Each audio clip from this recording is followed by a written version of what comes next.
So we'll start off by taking a big picture look at what single page applications are, what are the features you need to build single page applications, and what features does AngularJS offer to satisfy those features. And you're going to see it offers a lot.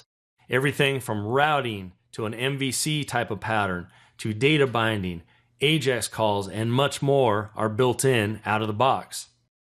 Now, once we've looked at the big picture, we're going to jump into specifics on views, directives, and filters. All three are very important in the AngularJS world. Views, of course, represent our web pages we show the user. Directives are a really special little feature of AngularJS that drive our HTML and really teach HTML new tricks. And then filters can be used, as you'd probably infer, to filter data, or you can actually use them to format data. Next up will be controllers, scope, and modules, and we're going to talk about what a controller is, how you can bind data in a controller to a view using something called the scope, and how we can place controllers into containers called modules. From there, we'll talk about a really important concept in SPAs and AngularJS, and that is routing. I'm going to introduce a special piece of the framework, something called a route provider, that we can use to define different routes that a user might want to navigate to. So for instance, they might, when they click a button, go to the customer's route, or maybe when they click a hyperlink, they go to the orders route. We'll talk about how to configure routes, how to marry up controllers and views, and much more along the way. As you work with AngularJS, you'll find that some of your code might get duplicated in places. Well, services and factories provide a great way to put reusable code into a central area. They're singleton objects, objects that are just created once in memory, and you can reuse them and call them from other components in AngularJS.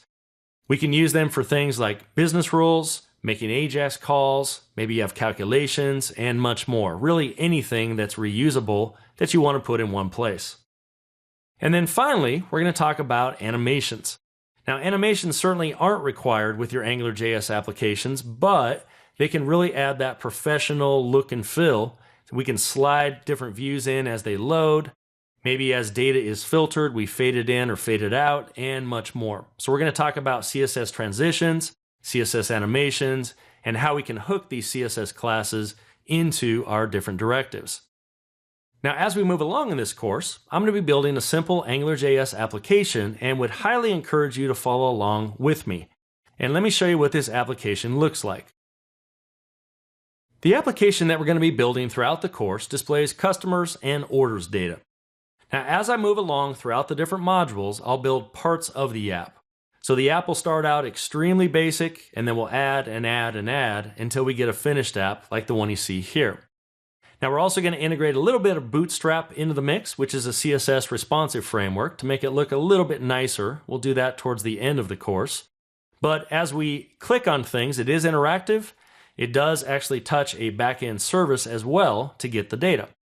So as an example, we can display customers, we have some sorting functionality, and we can even come in and filter. So we have all that functionality. We can drill into orders for a given customer, have some different animations along the way, and we can get all orders, do some dynamic totaling, and even do some filters here as well. So let's go ahead and get started and jump into the first module.